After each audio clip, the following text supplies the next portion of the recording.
É Cristo chamando, chama por ti e por mim. Bom dia, graças a Deus estamos iniciando mais um programa Opção para a Vida, nesta manhã de segunda-feira, hoje 12 de agosto. Hoje comemora-se o Dia Nacional das Artes e nós parabenizamos a todos os profissionais que trabalham com artes. Antes, desejamos lembrar a todos o nosso versículo do dia, que está sempre sendo citado aqui, e eu vou ler para você nesta manhã o que está escrito no livro do profeta Isaías. Nós estamos lendo sempre palavras a respeito do que Deus falou através do profeta Isaías. Eu convido você a abrir a sua Bíblia no capítulo 12, versículos de 1 até o versículo 6. É uma palavra, podemos dizer, completa. E dirás naquele dia: graças te dou, ó Senhor, porque ainda que tiraste contra mim, a tua ira se retirou e tu me consolaste. Eis que Deus é a minha salvação. Eu confiarei e não temerei, porque o Senhor, Jeová, é a minha força e o meu cântico, e se tornou a minha salvação. E vós com alegria tirareis águas das fontes da salvação, e direis naquele dia: graças te dou, ó Senhor. Invocai o seu nome, tornai manifestos os seus feitos entre os povos, e contai quão excelso é o seu nome.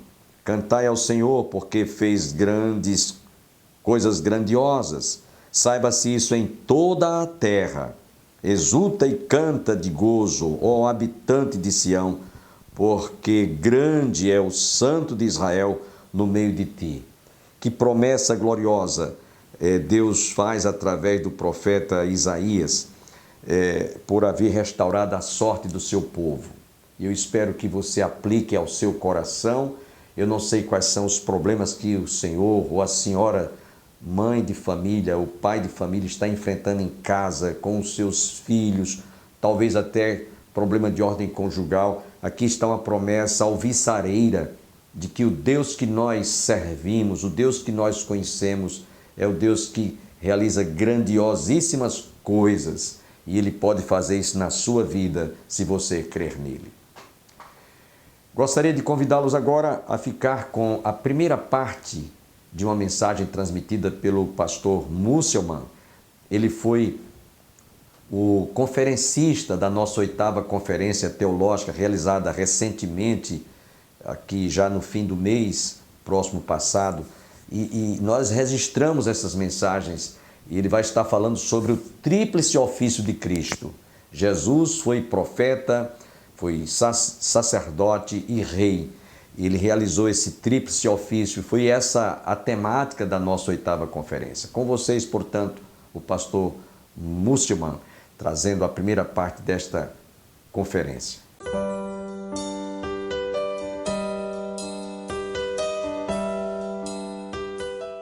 Abra em Hebreus 1. Enquanto você abre, ouça com atenção. Há grandes males, grandes remédios. Há grandes males, grandes remédios. Esse é um provérbio espanhol que nos ensina que grandes medidas são necessárias para solucionar grandes problemas. Quanto maior o obstáculo, maior precisará ser a resolução. Quanto pior a doença, mais potente precisa ser o remédio. E se há algo que praticamente todo ser humano concorda, é que há algo errado com o ser humano. Há algo errado com a humanidade. E diversos sábios, filósofos e religiosos tentaram investir e dar nome para esse mal. E conforme eles avaliavam o tipo do mal, eles prescreviam um tipo de tratamento. Hoje, em nossa geração terapêutica, muitos enxergam que o problema central do homem é uma falta de autoestima. Então, o que o homem precisa? A solução seria ter um pensamento positivo, se livrar das pessoas negativas da sua vida, né? E talvez infindáveis sessões de coaching. Outros vão precisar falar que você precisa se conectar com o seu eu interior, ouvir a voz do seu coração. E outros ainda vão falar que você precisa se conectar com o cosmos. Outros vão falar que você precisa se esforçar mais. Você precisa fazer mais para que as boas obras ganhem das obras más. O psiquiatra chileno Cláudio Naranjo, que foi indicado ao Prêmio Nobel da Paz em 2015, ele disse o seguinte: somente a educação pode salvar o mundo. E na visão de muitos, o que falta para a humanidade chegar ao ápice é uma boa educação. Há grandes males, grandes remédios. Então a pergunta é: qual é o nosso mal? Qual é o nosso remédio? Eu creio que o mal que a Bíblia fala sobre o ser humano, a raiz desse mal é algo que as pessoas não gostam de ouvir hoje em dia. E a Bíblia chama isso de pecado. E a raiz do pecado, a raiz da queda, gera 3 frutos podres na vida da humanidade: ignorância, culpa e corrupção. Ignorância, culpa e corrupção. O nosso mal é que nós somos ignorantes, culpados e corruptos. E esses são males grandes. Então nós precisamos de um remédio à altura. E Cristo, e somente Cristo, em todos os seus ofícios, é um remédio à altura. Então nós vamos meditar nesses 3 dias sobre o tríplice ofício de Cristo. E talvez você chegou aqui pensando: tríplice o quê? Parece vacina que minha filha tomou, só que era 5. O que significa esse tríplice ofício de Cristo? Bom, provavelmente vocês sabem que Cristo não é o sobrenome de Jesus, que é a transliteração do termo grego Christos, e que Cristo era o termo grego que traduzia o termo hebraico Messias. Messias e Cristo significam a mesma coisa. Mas o que significa Cristo ou Messias? Simplesmente ungido. O ungido. A pergunta 42 do Catecismo Maior de Westminster fala da seguinte forma: o nosso mediador foi chamado Cristo, porque foi acima de toda a medida ungido com o Espírito Santo. E assim, separado e plenamente revestido com toda a autoridade e poder para exercer as funções de profeta, sacerdote e rei da sua igreja, tanto no estado da sua humilhação como na exaltação. No Antigo Testamento nós temos 3 ofícios que recebiam o óleo, que recebiam a unção na sua imposição do ofício. Esses 3 ofícios eram profetas, reis e sacerdotes.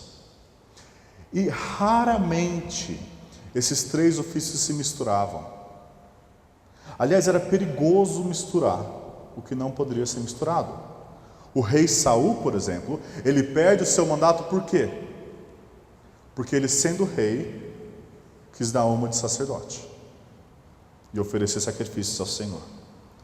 E essa proibição que nós vemos no Antigo Testamento, eu entendo que é para apontar para um no qual esses 3 ofícios finalmente estariam juntos, que nenhum outro pode assumir essa posição, e é Jesus. Ele é o nosso sacerdote, Ele é o nosso rei e Ele é o nosso profeta. O que isso significa para nós? Como profeta, Jesus nos revela a pessoa e a vontade de Deus. Nós vamos estudar sobre isso hoje. Como sacerdote, Ele é nosso mediador diante de Deus e Ele oferece a si mesmo em um só sacrifício perfeito para satisfazer a justiça de Deus, nos reconciliar com o Pai, e Ele intercede por nós. E como rei, Ele governa sobre o mundo, liberta o seu povo e triunfa sobre os seus inimigos. A Confissão de Fé Batista de Londres, de 189, afirma o seguinte: Este número e ordem de ofício é necessário. Nós precisamos dos 3. Precisamos do seu ofício profético por causa da nossa ignorância, por causa de nossa alienação de Deus e da imperfeição de nossos melhores serviços. Precisamos do seu ofício sacerdotal para nos reconciliar e apresentar aceitáveis a Deus. E para nosso resgate e nossa segurança contra os nossos adversários espirituais, precisamos do seu ofício real para convencer, subjugar, atrair, sustentar, libertar e preservar para o seu reino celestial. Então, nessas 3 mensagens que eu vou ter, eu quero ver esses 3 ofícios e eu quero com eles estudar esses 3 ofícios na carta aos Hebreus. Por 3 motivos, já que a gente está falando tanto 3. Porque os 3 ofícios estão lá, porque Hebreus é um livro maravilhoso, só que muitas vezes a gente conhece Hebreus 11 e fica aí, na galeria da fé. E terceiro, porque o alvo de Hebreus se encaixa muito bem ao propósito dessa conferência. O propósito dessa conferência é para que nós possamos conhecer mais a Jesus. E é justamente isso o alvo do autor de Hebreus. Ele deseja que nós conhecemos mais a Jesus. Aqueles que receberam a carta aos Hebreus, eles estavam passando por perseguições. No capítulo 10, nós podemos ler que eles haviam enfrentado grande luta e sofrimentos por causa do conhecimento de Cristo. Alguns foram presos, outros tiveram seus bens confiscados, porque eles testemunhavam sobre Jesus. E talvez você passe por algo semelhante, ou já passou. Talvez você foi perseguido. Quando você ouviu sobre Jesus, veio com grande alegria, mas não demorou muito tempo para os seus amigos chamarem você de crente bitolado, para a sua família te rejeitar e talvez até te expulsar de casa. Essa carta fala muito conosco, porque ela nos ajuda a perseverarmos na fé. E talvez muitas vezes nós nos sentimos tentados, diante dessas pressões, a abandonar a nossa firmeza da fé, a abandonar o nosso comprometimento com Jesus. E qual que é o remédio então que o autor de Hebreus vai falar? Qual que é o remédio que o autor de Hebreus dá para aqueles leitores? Ele exalta Cristo, amados. Ele exalta Jesus sobre tudo e sobre todos, sobre todo o Antigo Testamento, sobre Moisés, sobre todo o sistema sacrificial, sobre os levitas, os sacerdotes, sobre os profetas, sobre Josué. Jesus é melhor. Jesus, em toda a sua pessoa, em toda a sua mensagem, em toda a sua obra, é infinitamente superior a qualquer outra pessoa religiosa. Esse é o remédio. E se esse é o remédio, o único e o melhor, rejeitar esse remédio é escolher a perdição e a morte. Então nós podemos resumir a mensagem de Hebreus de uma forma muito simples. Jesus é infinitamente melhor, por isso rejeitá-lo é terrivelmente pior. Jesus é infinitamente melhor. Jesus é infinitamente melhor. E rejeitar Jesus infinitamente pior. Então eu quero ver até o capítulo 10 com vocês em 3 mensagens. Hoje nós vamos ver sobre Cristo, nosso profeta, de Hebreus 1, 1 a 2, 4. Amanhã, de Hebreus 2, 5 a 6, 20, nós vamos ver sobre Cristo, nosso Rei. E por fim, em Hebreus 7, de 1 até o 10, 39, sobre Cristo, nosso sacerdote. Nós vamos ver de forma panorâmica isso. Agora, é importante ressaltar que essas divisões de Cristo como nosso Rei, sacerdote e profeta, elas são didáticas. Elas nos ajudam a compreender melhor, talvez a melhor forma de nós olharmos para a obra de Cristo e aprendermos mais sobre ela. Mas essas coisas se entrelaçam. Afinal, é a mesma pessoa que é Rei, profeta e sacerdote. Então, muitas vezes, quando nós estivermos lendo sobre Cristo como profeta, nós vamos ver que ele também é Rei e também é sacerdote. E tudo isso está junto. Então, vamos para o nosso texto. Nosso texto pode ser dividido em 3 partes. Do 1 ao 4, nós temos Cristo é maior que os profetas. Do 5 ao 14, Cristo é maior que os anjos. E do 2, 1 ao 4, uma admoestação diante dessa superioridade. Vamos reler então Hebreus 1, de 1 a 4. Cristo é maior que os profetas. Havendo Deus outrora falado muitas vezes e de muitas maneiras aos pais pelos profetas, nesses últimos dias nos falou pelo Filho, a quem constituiu herdeiro de todas as coisas, pelo qual também fez o universo. Ele, que é o resplendor da glória e a expressão exata do seu ser, sustentando todas as coisas pela palavra do seu poder, depois de ter feito a purificação dos pecados, assentou-se à direita da majestade nas alturas, tendo se tornado tão superior aos anjos, quanto herdou mais excelente nome do que eles. Essa é a introdução de Hebreus, e aqui nós temos um resumo, um microcosmo de tudo que Hebreus vai tratar, e nós temos os 3 ofícios já aqui. Deus nos falou pelo Filho, profeta.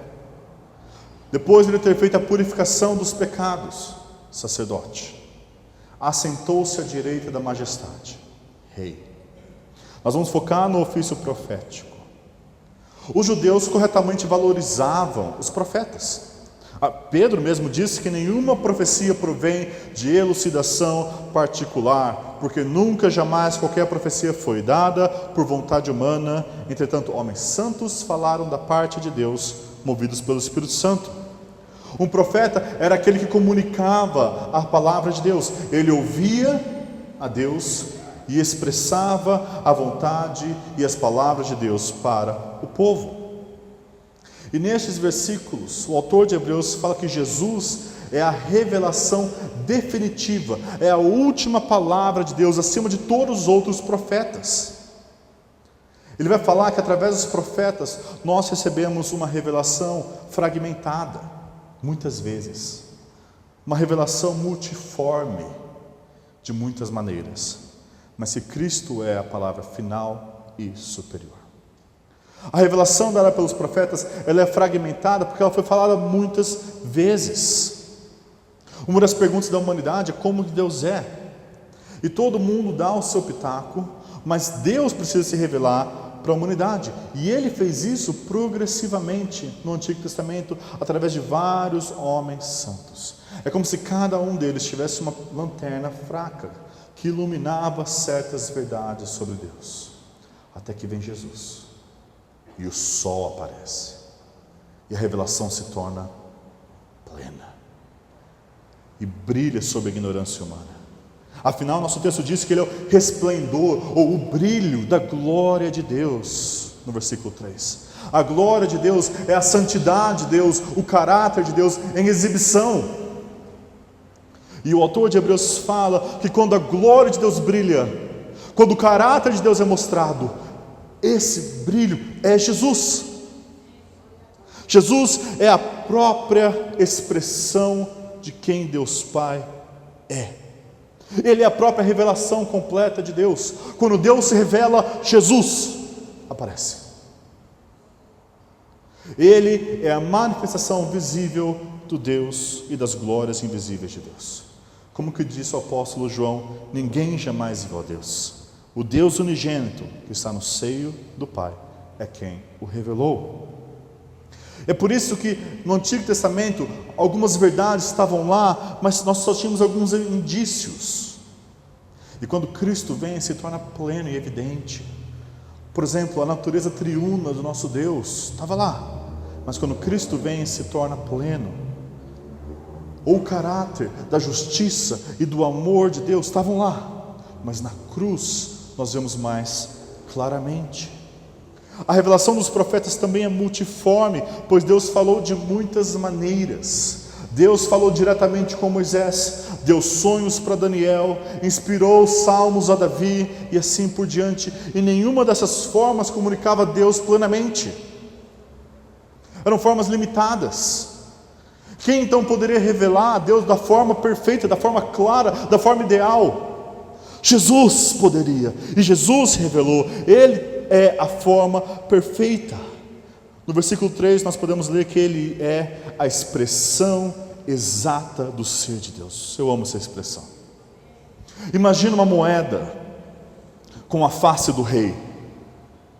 Aquela face representa o rei, lembra o rei. Mas imagina uma moeda com uma expressão exata. Imagina um selo que você carimba e a imagem no selo é idêntica ao carimbo. É isso que é Jesus. O termo aqui que nós temos no original é da onde nós tiramos a palavra caráter. Jesus revela o Pai. E quando você olha para Jesus, você vê o Pai. Você vê exatamente a Deus. Você não vê Deus menos um pouquinho. Você vê plenamente como é o nosso Deus.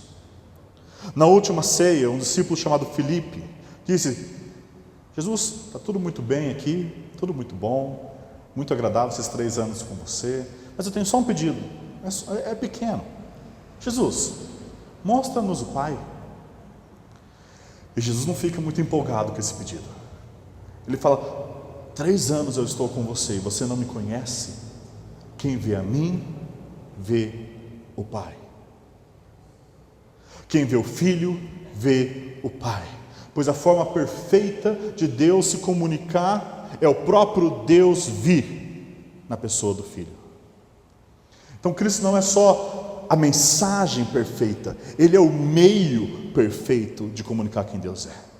E é por isso que nosso texto vai falar que nesses últimos dias Deus nos falou pelo Filho. É como se nós estivéssemos degrau após degrau no Antigo Testamento, até que chegou ao ápice daquele monte da revelação, e no ápice nós temos Jesus Cristo, e Ele encarnado. Ele é a revelação final de Deus, Ele é a revelação, e Ele traz essa revelação. Os profetas anunciavam sobre o seu dia, e Ele chega nos mostrando o Pai. E veja que nosso texto fala que Ele é o Filho.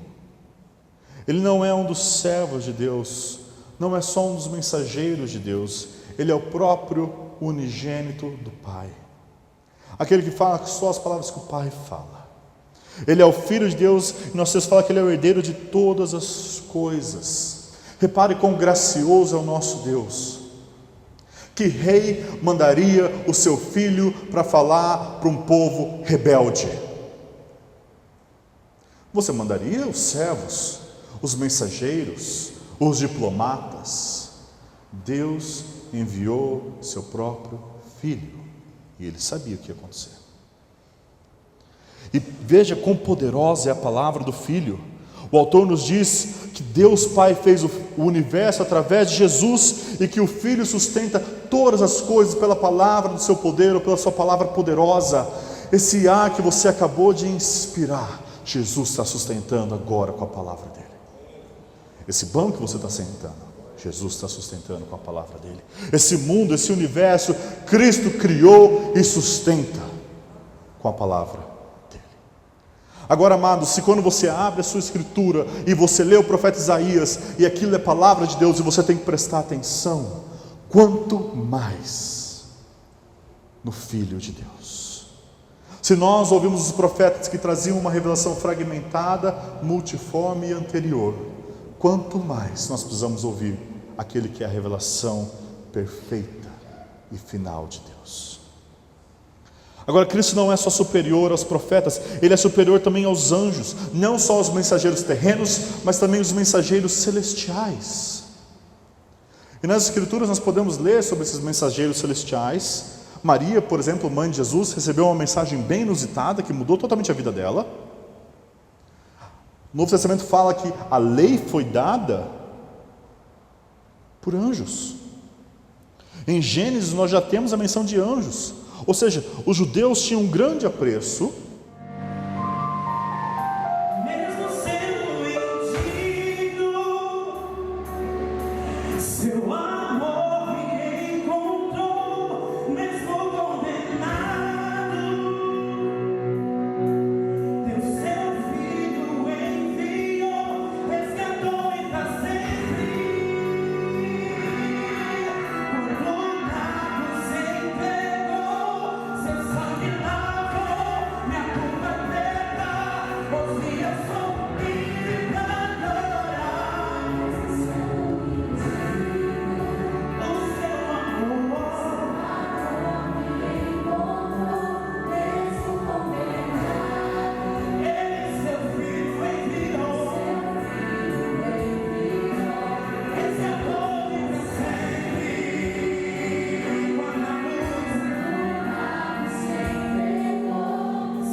Agradeço a você, telespectador. Convido a todos que amanhã continuem conosco para ouvirmos a continuidade desta mensagem sobre o tríplice ofício de Cristo. Tenham todos um bom dia, a paz do Senhor e até o nosso próximo programa, se Deus quiser.